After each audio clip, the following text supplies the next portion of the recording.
സംഗീതാസ്വാദകർ കാത്തിരുന്ന media one mega music night with Shweta Menon പരിപാടിക്കായി കോഴിക്കോട് ഒരുങ്ങി. ബൈനറ്റ് ആൻഡ് ദ ബാൻഡിനൊപ്പമാണ് ശ്വേതാ മോഹൻ പാട്ടിന്റെ പാലാഴി തീർക്കാൻ എത്തുന്നത്. കോഴിക്കോട് ബീച്ചിൽ വൈകുന്നേരം 6:30-ക്കാണ് പരിപാടി. പ്രവേശനം സൗജന്യമാണ്.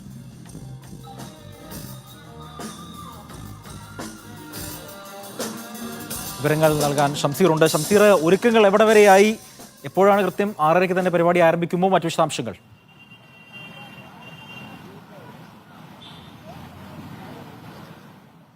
അജീബ്, ഒരുക്കങ്ങളെല്ലാം തന്നെ അവസാന ഘട്ടത്തിലാണ്. ഇപ്പോൾ 6:30-നാണ് മലയാളികൾ കാത്തിരിക്കുന്ന Media one mega music night with Shweta Mohan പരിപാടി തുടങ്ങുക. ഇപ്പോൾ ഇവിടെ ഒരുക്കങ്ങളെല്ലാം തന്നെ അവസാന ഘട്ടത്തിലേക്ക് കടന്നിരിക്കുകയാണ്. കോഴിക്കോട് കടപ്പുറം അല്പസമയത്തിനകം തന്നെ സംഗീത സാന്ദ്രമാകാൻ പോവുകയാണ്. വലിയൊരു ഇടവേളയ്ക്ക് ശേഷമാണ് മലയാളികൾക്കും തെന്നിന്ത്യക്കാകെ ഏറ്റവും പ്രിയപ്പെട്ട ശ്വേതാ മോഹൻ കോഴിക്കോട് നഗരത്തിൽ ഒരു വലിയ പരിപാടി അവതരിപ്പിക്കാൻ വേണ്ടി എത്തുന്നത്. കോഴിക്കോട് നഗരം അക്ഷരാർത്ഥത്തിൽ 6:30 കൂടി സംഗീത സാന്ദ്രമാകും എന്ന് തന്നെ വേണം പറയാൻ. ഇപ്പോൾ 2000-ലേറെ ഇരിപ്പിടങ്ങൾ ഇവിടെ ഒരുക്കി കഴിഞ്ഞു. പ്രേക്ഷകരെ സംബന്ധിച്ച് ഏറ്റവും സന്തോഷകരമായ ഒരു കാര്യം പ്രവേശനം സൗജന്യമാണ് എന്നുള്ളതാണ്. കോഴിക്കോട് കടപ്പുറത്ത് നമുക്കറിയാം, പരിപാടികളുണ്ടെങ്കിൽ ആളുകൾ വലിയ തോതിൽ ഒഴുകിയെത്തുന്ന സ്ഥലമാണ്. അതുകൊണ്ട് തന്നെ media one mega music night 6:30 തുടങ്ങുമ്പോൾ വലിയ തോതിലുള്ള ജനപങ്കാളിത്തം ഉണ്ടാകും എന്ന് തന്നെയാണ് നമ്മൾ പ്രതീക്ഷിക്കുന്നത്.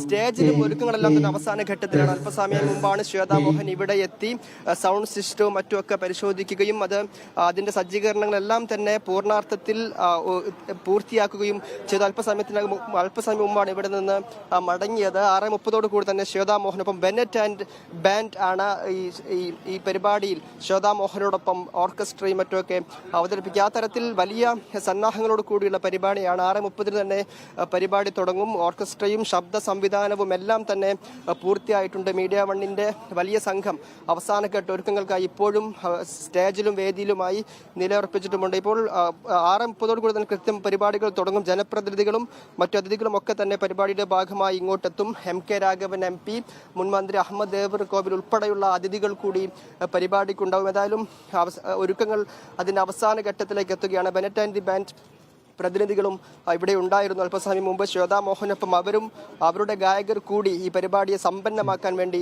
ഇങ്ങോട്ടെത്തുകയാണ്.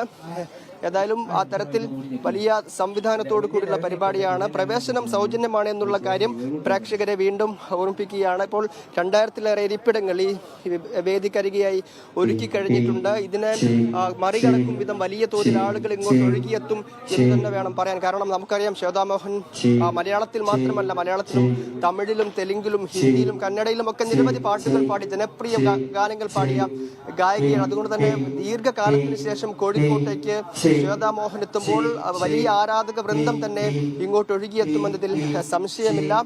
മീഡിയ വണ്ണിനെ സംബന്ധിച്ചും അഭിമാനകരമായ നിമിഷമാണ് ഇത്. നേരത്തെ കോഴിക്കോട്ട് വർഷങ്ങൾക്ക് മുൻപാണ് ഒരു mega music night media one കോഴിക്കോടിനെ സംഗീത ലഹരിയിൽ ആഴ്ത്താൻ ശ്വേതാ മോഹനും സംഘവും ഒരുങ്ങിക്കഴിഞ്ഞിരിക്കുന്നു. വൈകുന്നേരം 6:30-ക്കാണ് മീഡിയ വണ്ണിൻ്റെ മ്യൂസിക് നൈറ്റ് ആരംഭിച്ചിരിക്കുന്നത്. വിപുലമായ ഒരുക്കങ്ങളാണ് അവിടെ നടത്തിക്കൊണ്ട് ഇരിക്കുന്നത്. പ്രേക്ഷകർക്ക് പ്രവേശനം തീർത്തും സൗജന്യമായിരിക്കും. വിവരങ്ങൾ നൽകുകയായിരുന്നു ഷംസീർ.